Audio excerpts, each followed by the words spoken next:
Our scripture today is Genesis 1:24-31. And God said, "Let the earth bring forth living creatures of every kind, cattle and creeping things, and wild animals of the earth of every kind." And it was so. God made the wild animals of the earth of every kind, and the cattle of every kind, and everything that creeps upon the ground of every kind. And God saw that it was good. Then God said, "Let us make humans in our image, according to our likeness, and let them have dominion over the fish of the sea, and over the birds of the air, and over the cattle, and over all the wild animals of the earth, and over every creeping thing that creeps upon the earth." So God created humans in his image. In the image of God he created them. Male and female he created them.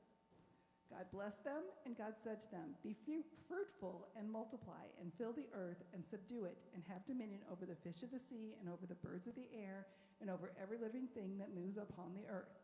God said, "See, I have given you every plant yielding seed that is upon the face of all the earth, and every tree with seed in its fruit. You shall have them for food. And to every beast of the earth, and to every bird of the air, and to everything that creeps on the earth, everything that has the breath of life, I have given every green plant for food." And it was so. God saw everything that he made, and indeed it was very good. And there was evening and there was morning, the sixth day. The word of God for the people of God. Thanks be to God.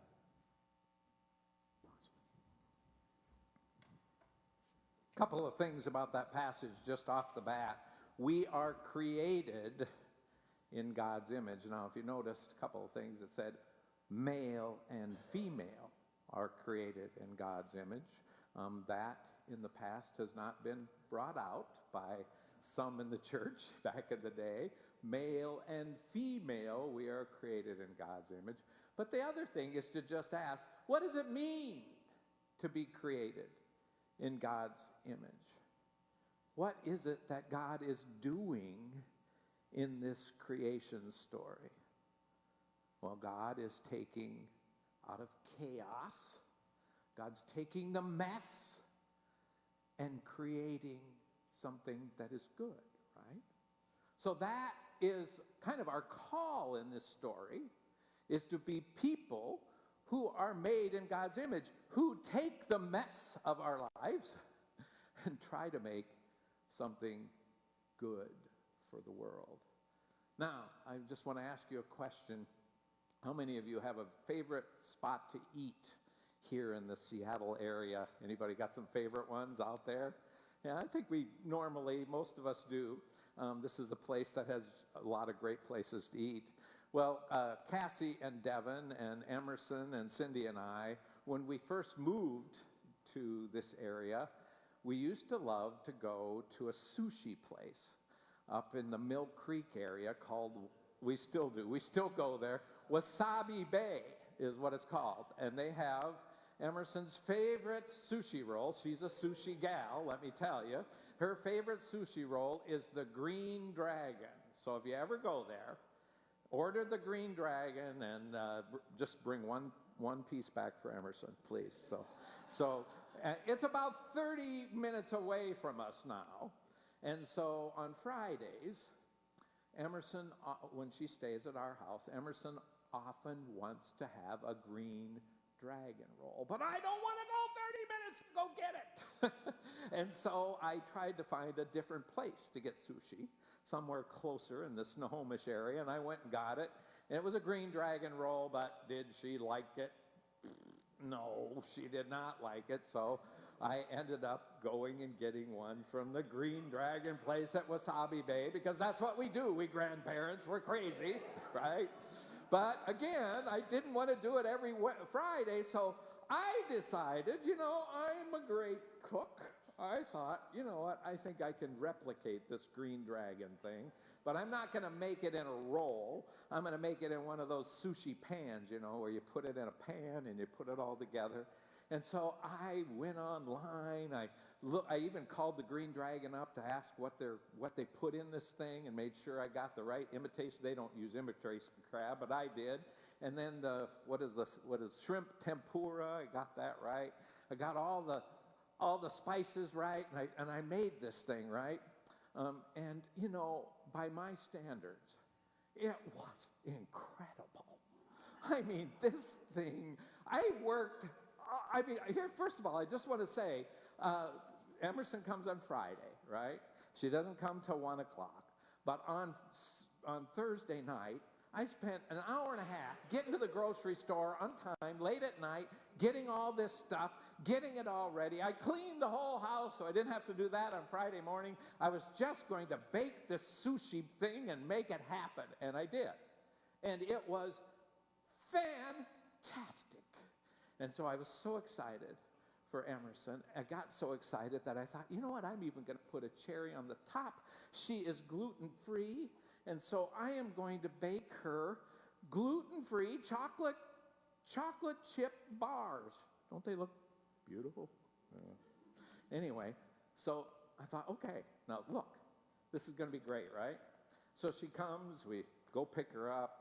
She loves to watch TV right at first when she comes back. And so I brought out first just the chocolate chip bar. And I'm not kidding you, she took a tiny bite out of it, this big, and spit it out. Are you kidding me? She spit it out.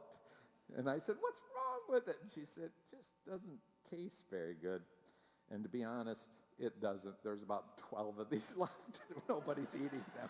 They're not very good. I don't know what I did wrong, but that's not good. Even Devin came in, and he's gluten-free, and he said, well, I guess it's a good first try, but I mean to tell you.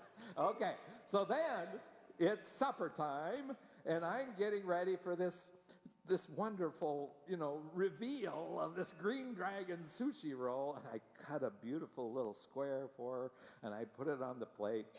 And she doesn't eat it like you're supposed to, just eat it but no, she breaks it apart, and she's going through it, and she says, what's this? And I said, well, that's shrimp tempura. It's supposed to be in there.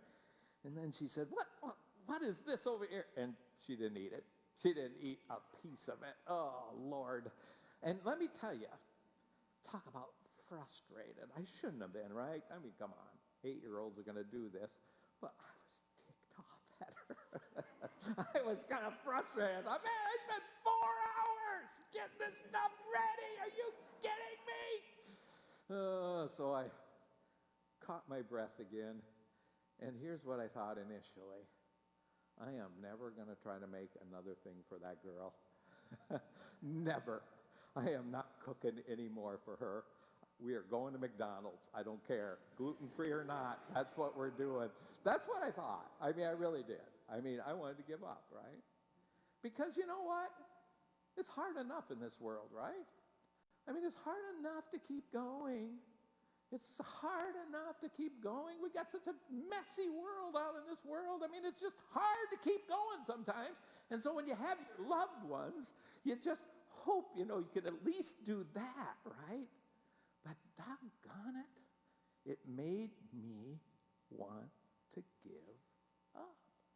I don't know if you've ever felt that way in the last year, but I know I have. So what do we do? How do we keep creating, right? Because look, nobody's lived through this the way we've lived through it. I mean, yes, people have gone through hard times, but they haven't gone through these kind of times. It's always, we have to learn to be creative, to keep going. We can learn from the past, but we also have to learn how to do it in the present, and nobody knows how to do that right now but us. We're in it, man. And so how do we keep trying? How do we keep going? I think I felt a little bit like my mom and dad did when I was a 12-year-old and I had a sleepover. And during that sleepover, me and my friends, you know how 12-year-olds are, we got this crazy idea that we thought it was going to be really fun to go over to our neighbor's house and over in their yard at 2 in the morning and cut down their evergreen trees. Yeah, we did that. We cut down 3 of their evergreen trees. Can you believe that? Don't have a sleepover. I'm just saying, don't do that. Don't do that. We get weird ideas. And I'm sure when they looked at me the next morning and found out I was part of that, they must have looked at me like, Emerson looked at that sushi dish, you know. What is going on here? What did we make here? How are we going to deal with this? How are we going to creatively get Brooke to get the picture about life, right? In our book, The Shift, there's a beautiful story about a famous jazz pianist. His name is Keith Jarrett. And he used to, I think the Burbank, or is it the Burbank Five, or what is it called? Anyway, a famous jazz group. But he has the best-selling jazz album of all times. And it's called the Colm Concert. And this is a concert that he was in. He's a great piano player. And so he was doing a solo performance. And he got to this place, where is it? Somewhere. In Germany, somewhere. In the Cologne Opera House. And he gets there, and he has certain requirements for the piano that he's going to use. And one of them is that it's in tune. One of it, that it works properly. One of it is supposed to be a certain kind. Well, first of all, they didn't have the right kind. Second of all, it wasn't tuned at all. Third, the sustain pedal was stuck and couldn't come off, so it was always sustained. And he said to the person who's doing this concert, he said, "Well, I can't play in this thing. I can't do this. Come on, it's just impossible for me to do this performance the way I want it to be." And so he said no. And of course, the person who was a young gal was saying, "Come on, you got to do this. There's like 2,000 people coming to the concert tonight. Come on, you can do it. Get on that thing and just see if you can do it." And finally, he does. And it is the performance for the ages. You got to listen to this concert. This guy is amazing. He plays his batuti off. I mean, he is amazing. It's a beautiful, and it sold 4 million copies, this one, on an out-of-tune piano with the sustain pedal not working. All this, he just makes this happen. And I thought to myself, that's kind of what we've got to do, right? Come on, folks. We may not have the best piano to play out here in this world. Our government right now might not be the way we want it to be. Our world and the struggles it has, things are out of tune. And the sustain pedal keeps going on the wrong notes, right? I mean, so we have just got to learn to play it the way it is. Instead of complaining about what it is, we got to learn how can we use this? How can we play this piano the best we can? I was thinking about this as I was thinking about this sermon, about how many of us, I've had people come to me, and probably since COVID, come to me and say, I've lost my faith. I don't have a faith anymore. I've given up on it. I don't want to keep going. I can't figure out how to go on, right? And I do think that we get that way. Listen to what the author Colby Martin in The Shift talks about here. The piano in this story. I chose this album as the soundtrack for this book because to me, Jarrett, he's the piano player, represents the way many of us feel on this journey toward becoming a more progressive Christian. We're tired, alone, frustrated, and more than a little beat up. The piano feels a bit like Christianity, kind of clunky, out of tune, partially busted tool we have to work with. It's not perfect, yet we're still drawn to it for reasons we can't always name. The improvised record, which I highly recommend if that's not obvious, points to the surprising magic that broken people might still make when even the most improbable instruments and in the most unlikely context, an apt description of many progressive churches I know, and I'm kind of like Vera Brands. She's the one who convinces him to go, to keep the piano player to go. The one insisting you don't give up. The one in the wings cheering you on, believing in you, even when you want to quit and walk away. I know it is hard to stick in this thing. We see signs by Christians who want to point fingers and make people off like they're going to hell and they don't deserve love and passion. And we know we don't believe that. We're different than that. We have a different understanding of Christianity. And sometimes when we see those signs, what do? We want to give up. I'm just going to throw this thing away. Well, I'm telling you, man, don't do it. Let's keep at it. Let's keep pushing. Let's keep finding a way through. Let's keep finding a way to be a church that's open and loving and cares for every single human being in this world, no matter their color, no matter their sexual orientation, no matter their age. Let us be the church. I don't know how many of you have been watching the Mariners games, but in Game 5, I just have to say, I didn't watch it. It's too painful. I'm a fan. And in Game 4, when we lost, I kind of said to myself, emotionally, I cannot go through another game, right? I need to take a long walk during this one. And so that's what I did. But guess what? The Mariners didn't. They didn't give up. They kept on going. And if any of you get a chance to watch Gino Suarez, not only his Grand Slam, that was great, but let me tell you, that's not nearly as great as his interview afterwards. He's got his 2 kids with him.